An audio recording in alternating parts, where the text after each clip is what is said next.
The Earnestly Speaking podcast is a show that is founded on free-flowing conversation and may at times venture into mature subjects. Listener discretion is advised.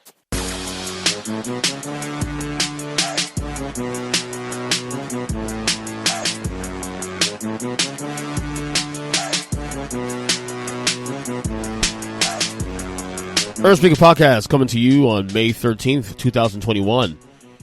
Oh, it's been actually about 10 days since the last podcast here. Whoa. Typically I don't take that long a break from doing shows.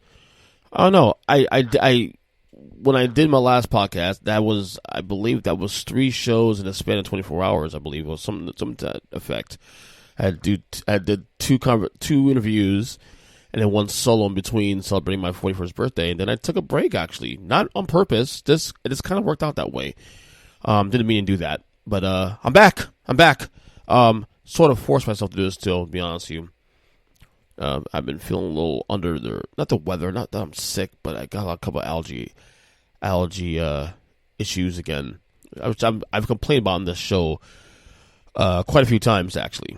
But what's about in a second? Of course, this podcast you can find on all podcast catchers, such as Spotify, Stitcher Radio, Google Podcasts, Apple Podcasts, YouTube, of course, Earnest Speaking Media on YouTube, Earnest Speaking Media on Facebook, Instagram, Twitter, all that good stuff. So, anyway, I think I got these allergies I've been going through the last couple of days because I did a pretty, I guess it's a big house project for me anyway. I'm slowly becoming a DIY guy, but I'm not necessarily someone who's pretty handy.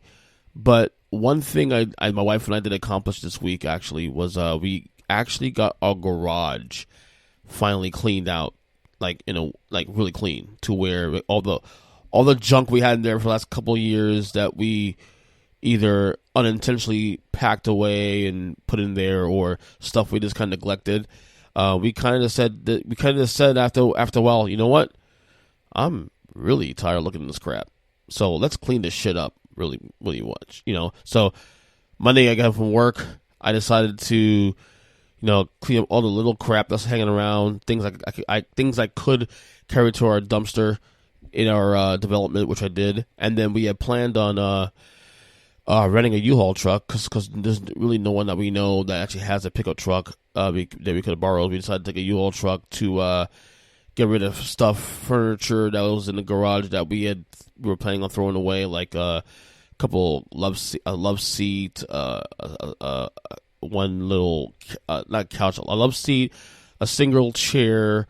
There were like 2 or 3 box springs for a bed, one mattress, a couple other like knickknacks in there, pieces of stuff that we're not going to use, and we just got rid of it. Tuesday, my wife and I were both off from work.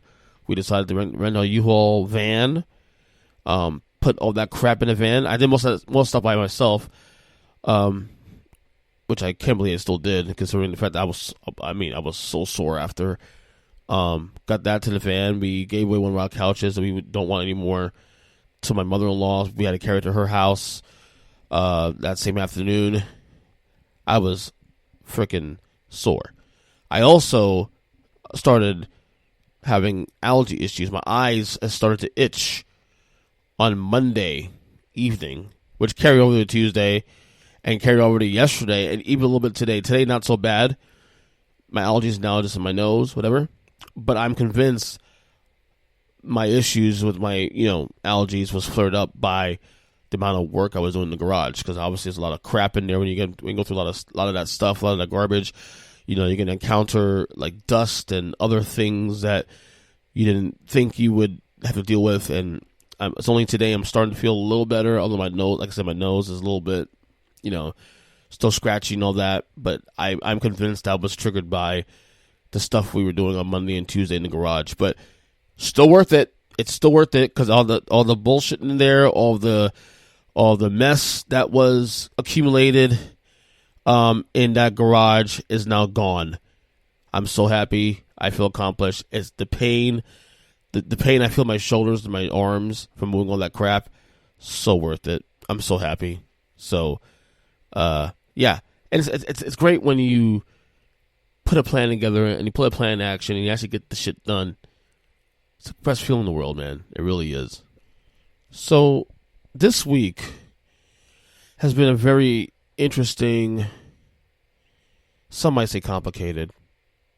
I'm trying to for the first time in my life, I'm really trying to get a better understanding of the unrest in the Middle East, specifically between Israel and Palestine. Recently, in the last couple of weeks, last week or so, don't remember the timeline exactly recently what started this unrest, but there's been more violence, more bombs being thrown to either side. Here's what I've been exposed to my whole entire life, and then now. So I'm raised in a church. I'm a Christian, and all my life I've been taught that Israel must be protected at all costs. You know, that's been taught in the church. You know, obviously the Jewish people, same thing. My wife's Jewish. So all my life I've been taught that Israel is a place, a region that needs to be protected at all costs. And that anybody that's anti-Israel is evil. And that's what I've been taught my entire life in the church. Now, I have many friends of different races, creeds, religion, you name it. And all those people I dialogue with, I talk to, and whatnot, I fellowship with, they're all decent people. Every one of them. Muslim, Christian, Hindu, Buddhist, doesn't matter, atheist, agnostic, Christian themselves. All the people, most not all people I deal with are all decent people. So I'm trying to get an understanding of this because there's clearly a divided line here between these two regions. And then there's a lot of interest in the religious specter of it all. So for years, I've been taught, again, that Israel should be protected. But for the first time, and maybe it's just my own exposure to becoming more broad, having a more broad thinking in my life. As you guys know, I would say I was a lot more naive as a young adult, a child, what maybe, and I saw things. Whatever I was taught, I just believed it and just ran with it. And then as you get older, you start to generate your own views, generate your own thoughts, generate your own perspective on things. And I'm not saying I all of a sudden that I would change my spots here and I change my belief system here. No, I've just broadened it, in my opinion. Now, some might disagree with me, but that's not their story to tell. That's not their perspective to take over, a narrative take over. That is my own thinking, my own thoughts. And I got a lot of friends of mine, some not even Pakistani or Muslim for the matter, that are disgusted with what's going on there, and there's a lot of vitriol thrown towards Israel, which kind of shocked me a little bit, only because of the fact that, again, when you're still coming out of that whole thing, coming out of that thinking, you're still trying to get an understanding. And so I'm doing a lot of research now on the history of this whole thing, because we were all taught that this was all religion, Muslim versus Christian, or Jewish versus Muslim, and that the Muslims want to take over, want to push their own agenda and whatnot at all costs. But then you look at the optics of the whole thing, and yeah, again, I'm taught that Israel should be protected. Except that Israel, if you look at the optics of this whole thing, and you really look at this whole thing abroad, take aside religion, but put aside religion and all that, and what you believe and what you think should be protected. that you can argue that from the optics alone, like, are we sure that Israel isn't the oppressor in this situation? Like, are we and that's again based on the because we use history, but history can be also modified. The winners of the wars get to dictate what the story is being told.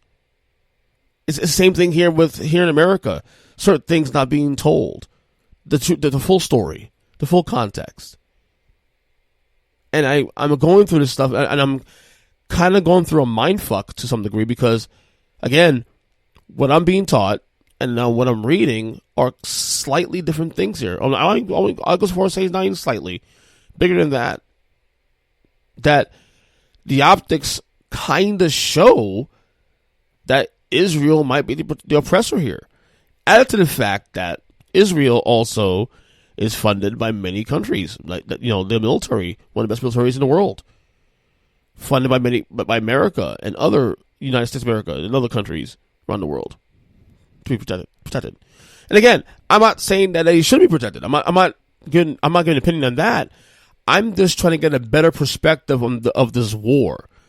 What is it really about? Because all I see here at the end of the day, at age 41, as a man that's seen the world from a broader perspective, is people dying for no fucking reason. And kids being killed for no reason. And I don't know what. Because, again, it is such a web of shit they got to go through. And I'm still, again, I don't want to pick a side. The side I'm choosing, honestly, in this whole thing is peace. And the side I want to choose here is whoever is the oppressor should not be oppressing the other. And for some reason, the optics I see here right now as I go through this history is that it seems like Israel might be the oppressor here.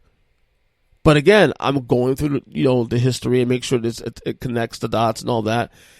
It's people are going to say, well, if you think it's complicated, then you don't know what you're talking about. Well, again, it depends on who you're talking to. There are many people who are not schooled up on this thing. I am trying my hardest to get schooled up on this whole thing. What's real? What's not real? Is Hamas evil as the other side says they are? Again, I'm learning these things now because, again, I've known about this thing for years. I've known about this for years, but I've never truly invested enough time to read up and to study, what the reality is in this whole conflict. We're talking 73 years here of stuff. 73 years of conflict that continues this to happen no matter what. I want a side of peace at the end of the day. I hate seeing kids on either side getting killed.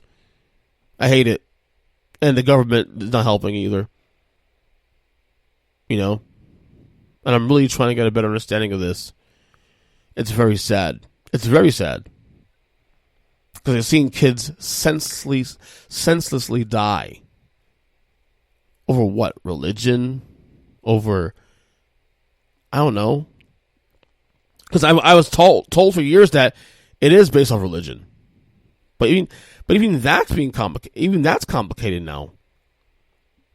And my own brain is all fucked as a result because I'm still trying to get an understanding what this whole thing means in the broader scope. All I know is this. Bottom line. And this is the stance I've taken as I've gotten older. I don't give a crap where you are, what you believe, who you are. If you are an oppressor in any shape or form, you're a fucking asshole. And I'm against it. I don't give a shit if you're white, black, whatever religion you serve, country. If you are oppressing someone, you are the problem. And that's where I'll leave it.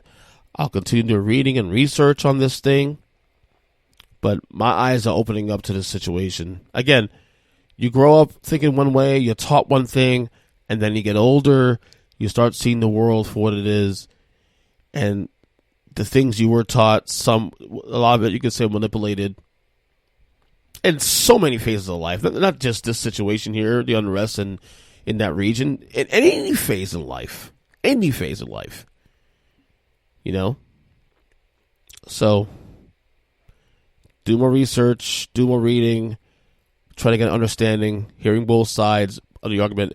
I got close friends who are from Israel. I got a really good friend who I've known for over 20 years, a female who was in the army, Israeli army years ago, who I really respect. You know, I hope she doesn't hear this podcast, because she's probably going to think that I'm betraying her here in some sense, which I'm not. I'm just trying to get an understanding of what the situation is, you know, and try to come away from it with a more broader point of view, as opposed to just looking at one side. Because at the end of the day, everyone here in the situation are human beings. They all bleed the fucking same. They all die. They all lie. They all born the same way, die the same way. For what? Religion? I don't know. So, we'll continue reading and thinking and getting more perspective on this. I'm just praying for everybody in the region that peace comes, you know? That's all I care about at the end of the day. Anyway. All right, to lighten up the mood here a little bit, let's talk some NBA. Russell Westbrook, earlier this week, broke Oscar Robertson's record for most triple-doubles in an entire career. Russell Westbrook, a favorite player of mine for a long time. It did spark the debate about him as a player. Where does he rank specifically as a point guard? Now, you have these point guard conversations for years on this show, you know, throughout the last decade. And, you know, my view has always been, number one is Magic Johnson. For years, number two is Isaiah Thomas. And then Steph Curry kind of sort of creeped that discussion in recent years, and can argue that you can argue Steph Curry's number two, number three, whatever. 2 or 3 is Isaiah and Steph. You might take Steph now for longevity, whatnot, and just him as a player. I'm bullish on Isaiah, 'cause I'm a big Isaiah guy, and what he accomplished in the era of Jordan, Magic, and Bird, I think can't be looked over. It must be respected. But the conversation here this week is Russell Westbrook. Where's he ranked? Is he a top five point guard in the league? Is he top 10? Maybe not top 10, top 20. Where's he at? Because it's a guy that he's now on his third team, played most of his career in Oklahoma City, got traded to Houston 2 years ago, played 1 year with James Harden, got traded to the Washington Wizards after one disappointing season in Houston. You know, so the narrative about Westbrook as of late has not been a positive one. A lot of people look at him as a guy who's a stat stuffer but not a winner. I tend to pull back a little on that narrative. I think we can't just view winning as solely in championships, although championships is the ultimate goal. I think we need to look at more context. Context should be provided. You know, when discussing these things, a lot of great players who've had phenomenal years just couldn't win the big one. You know, whatever circumstances they may be. I know it sounds like a cop-out, but it's not. I'm just kind of give more context. Again, the theme of the show, the title of this podcast today is broad thinking, which is kind of devoid in today's society, and when we're debating these things, whether it's sports or politics and that nature. But Russell Westbrook, is he a top 5 point guard? If not top 5, he's top 10. To me, he's definitely top 10. I mean, I don't think that's even an argument at this point. I mean, he's certainly the most productive point guard probably in history of the game. I mean, look at the totality of what he can do, and you look at all the guys in that list that you would consider top 10. He certainly is probably the most productive, if not certainly the top 2 or 3 most productive point guards when you consider his numbers, that he's a top scorer, top rebounder, top assist guy. You know, but again, it comes down to context. Do you view Russell Westbrook as a guy that makes your team better? You know, some might say no. Most might say no, actually, given what he given what he couldn't do after Kevin Durant left Oklahoma City. He goes to Houston 1 year. Houston falls apart, albeit COVID year. So how much stock you put into that one? This year, Washington is going to go into the playing game most likely. They started slow. They picked up recently in recent months and weeks. You know, how much credit should Westbrook get for that? But how much blame should he get for Washington starting slow in the first place? You know what I'm saying? Russell Westbrook to me is a very complicated player.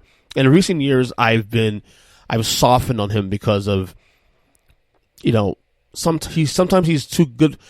He's too good for his own good.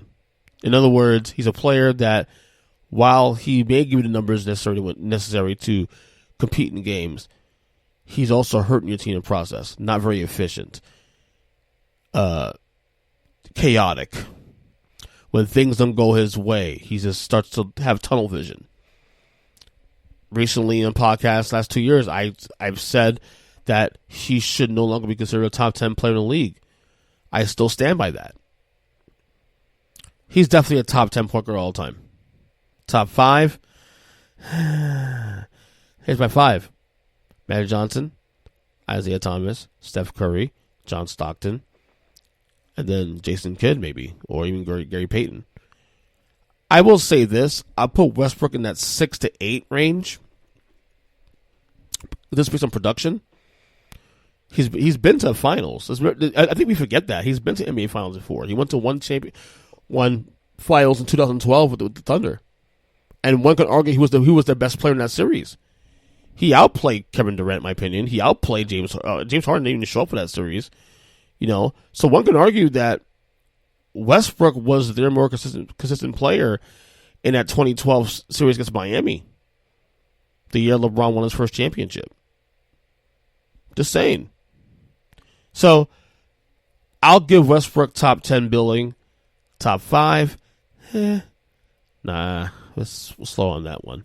So, all right. So recently I watched, and A&E, as I've been saying, I reviewed the first documentary they did a few weeks ago on the podcast. They did on Stone Cold Steve Austin, A&E Biographies.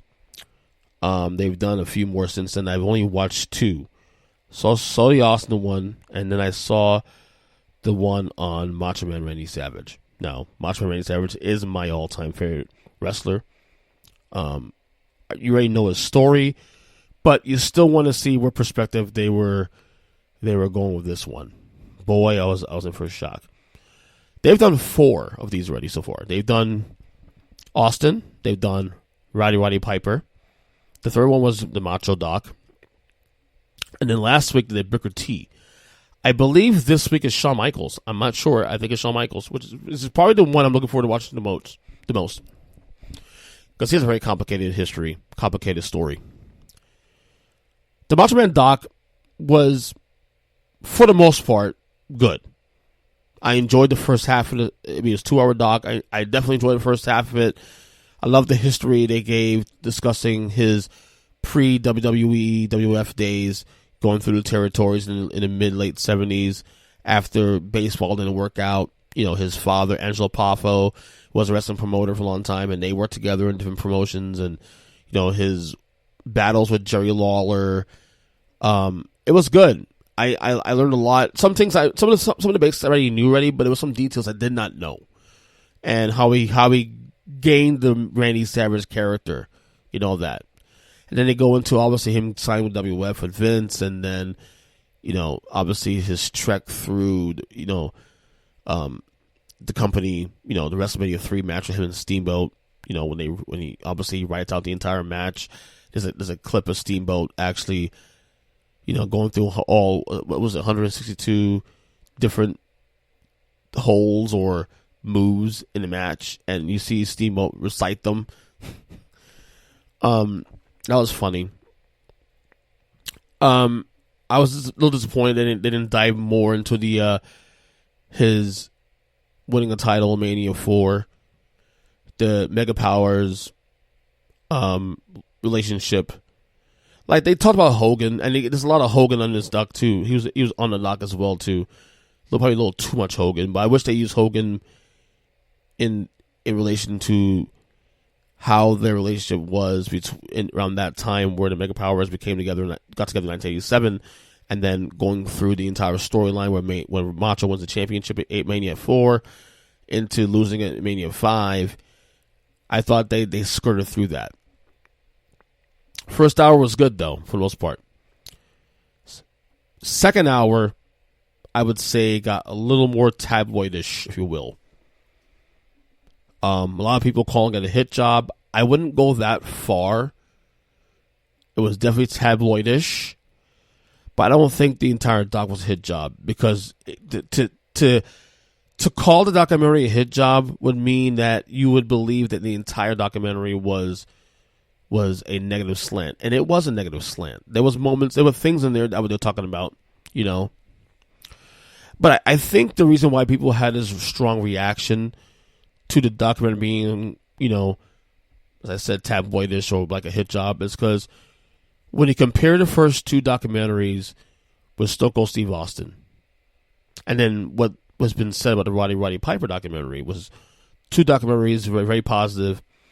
The Austin one didn't, you know, Steve Austin had a lot of out of the ring situations that you can consider tabloidish that was avoided in the documentary. You know, for example, his relationship with his marriage with Deborah, there was reported violence and stuff of that nature, but they skirt over that. It was kind of sanitized.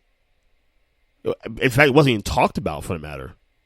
So a lot of things that people have been saying about the Roddy doc and the Macho doc and the Austin doc is that the first two documentaries with Roddy and Austin was sanitized. And with Macho, that's kind of opened, you know, they just opened the Pandora's box of anything. But, and what the quote unquote hit job was being accused of was pretty much was the stuff that they were discussing, you know, which pertains to his years in WCW. Now, a lot of these documentaries, you see a Macho Man and or Elizabeth, you know, they don't go heavily into the WCW years from 94 on. They touch a little bit on it, but they don't go deep into it. This is the first time I've seen a documentary actually spend at least 20 minutes on his WCW years and his relationship with Gorgeous George.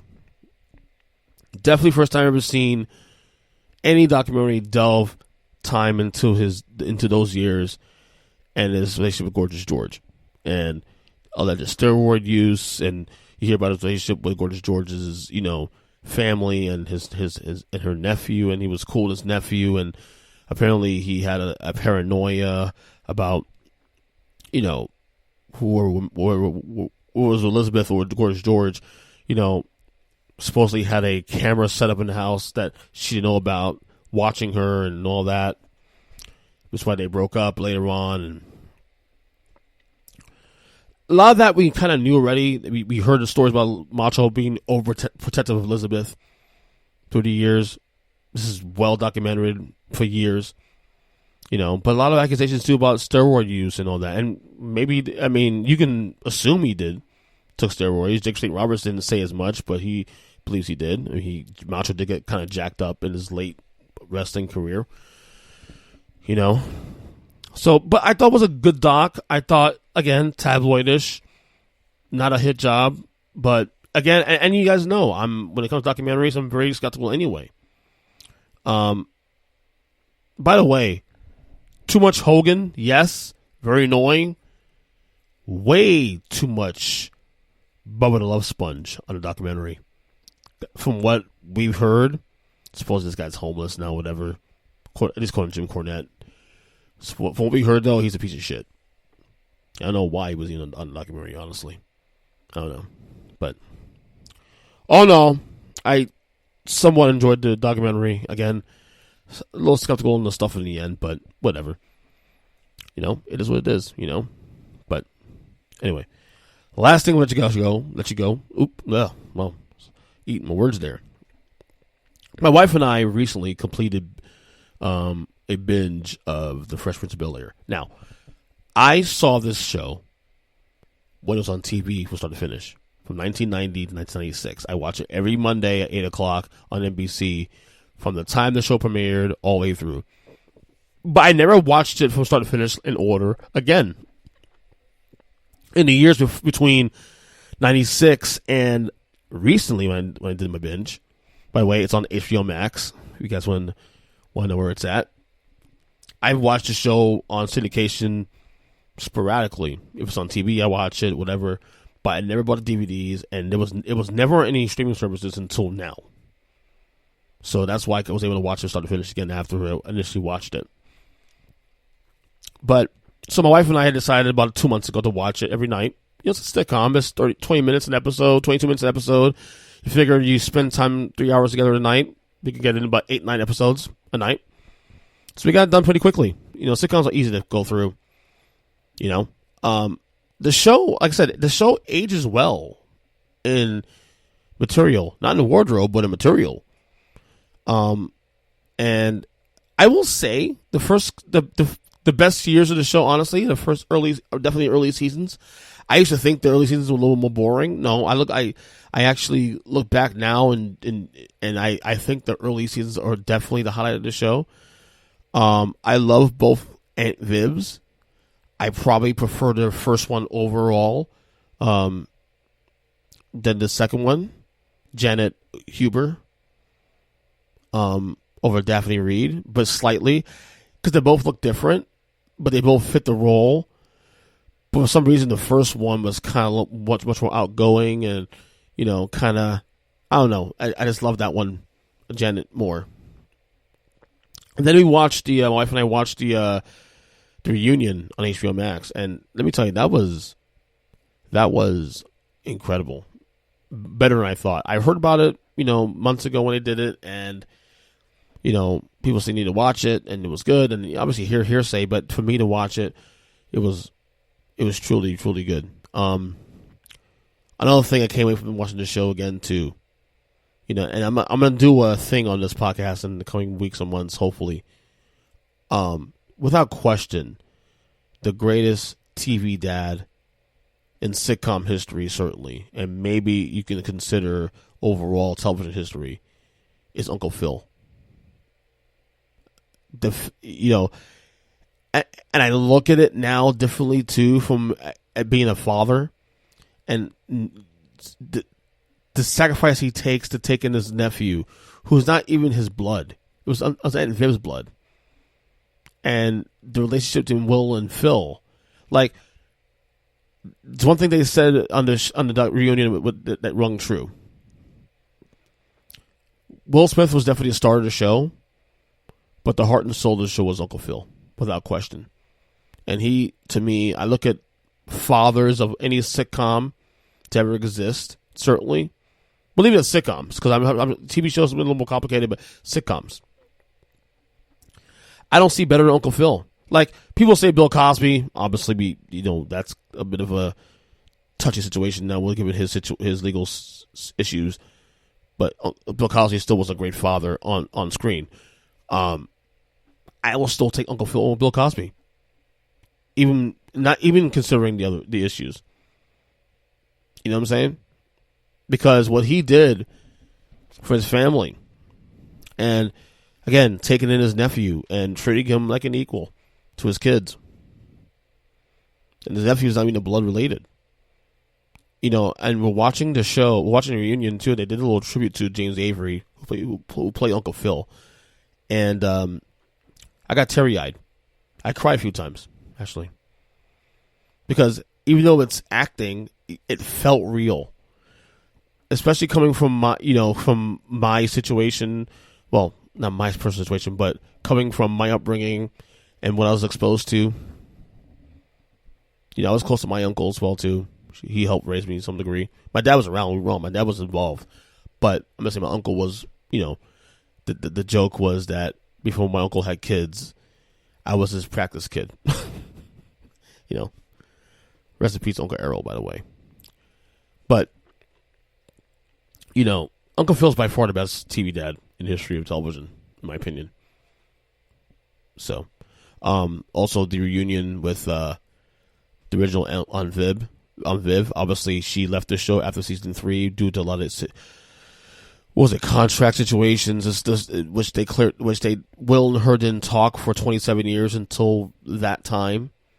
They had throw shots at each other in the press, so it was definitely not a situation that was good. And she came on the reunion show. She was there. And, that was touching. She looks fantastic, by the way, though. Jenny Huber, the original and Viv, she looks fantastic, for the record. They all look great, actually. I think they all look great. Hillary's in her 50s. She looks fantastic still. Ashley, of course, is gorgeous. Carlton, is turning 50 or 50 already, and he looks like he was almost the same, They all look great. It's a good show. I mean, I wish James Avery was alive to be there just to be part of it. Obviously, we lost James Avery back in 2013. But, man, I really enjoyed the show. I really enjoyed watching it. It was good to watch that from start to finish again, and to kind of look at it from a fatherly perspective. A lot of these things that you watch now, like you look at it from watch that show when you were a kid going through teenage years. In my case, that was I was 10 years old in 1990, and in 96 I was 16, and you watch the show again as an adult with 2 children and a wife. You definitely gain a perspective. So, anyway, that would do it for this podcast. They actually didn't. I was actually trying not to do the podcast tonight because I wasn't feeling good. I actually fell asleep a little bit, but took a shower and I got a second wind. So I said, let me get in here and do spend about 35 minutes with you guys, and I'm really glad I did that. So, again, on Twitter at EasyChristian7, again, building a community here. Check out the recent Take 3 Wrestling podcast. Also, if you're a wrestling fan, we had our special guest, of course, James Neese, Big Jim, was on the show last night. We recorded it. That was fun times. We did a draft, actually, 1993-94 draft. That was a fun time, as well as the WrestleMania Backlash preview. So, I guess that's it. We'll tune to the next podcast. Hopefully, it won't be another 10 days. And I guarantee it won't be another 10 days. So, talk to you guys soon. Love you guys. Take care and see ya.